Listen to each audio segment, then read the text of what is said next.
சிவகங்கை சீமையின் வீரமிக்க மண்ணில் பிறந்தவர் வேலுநாச்சியார். அவர் ஒரு சாதாரண அரசகுமாரி அல்ல.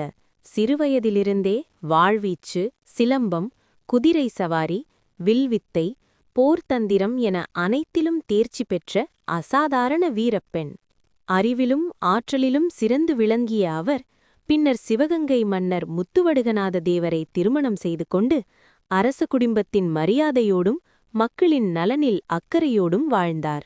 அந்த காலத்தில் ஆங்கிலேயர்கள் தென்னிந்திய அரசுகளை ஒன்றன்பின் ஒன்றாக தங்கள் கட்டுப்பாட்டிற்குள் கொண்டுவர முயன்றனர். அப்போது சிவகங்கை சீமையும் அவர்களின் கண்களில் விழுந்தது.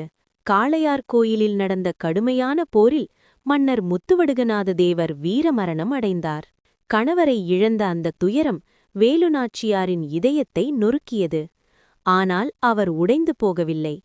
அந்த கண்ணீரையே அவர் தைரியமாக மாற்றிக்கொண்டார்.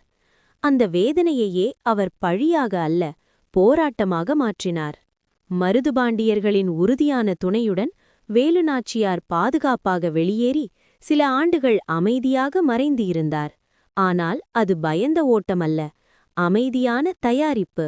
அந்த நாட்களில் அவர் படை திரட்டினார், கூட்டணிகளை அமைத்தார், எதிரியின் பலவீனங்களை ஆராய்ந்தார். தன் நாட்டை மீண்டும் கைப்பற்ற வேண்டிய நாள் வரும் என்பதில் அவர் உறுதியாயிருந்தார். அவரது வீரப் போராட்டத்தில் குயிலி என்ற பெண் வீராங்கனையின் தியாகம் வரலாற்றில் அழியாத இடம் பெற்றது. எதிரிகளின் ஆயுதக் கிடங்கை அழிக்க குயிலி தன்னையே தீயிட்டு அர்ப்பணித்தார். அந்த தியாகம் போரின் திசையை மாற்றியது. அதன் பின்னர் வேலுநாச்சியார் தன் வீரர்களுடன் முன்னேறி சிவகங்கை சீமையை மீண்டும் கைப்பற்றினார்.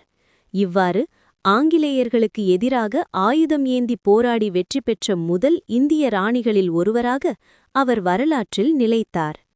வேலுநாச்சியார் ஒரு ராணி மட்டுமல்ல, துயரத்தை தன்னம்பிக்கையாக மாற்றிய வீரத்தாய், கண்ணீரை வெற்றியாக மாற்றிய தமிழச்சி, தன் மண்ணின் மரியாதைக்காக உயிரையே பணயம் வைத்த சிங்கப்பெண்.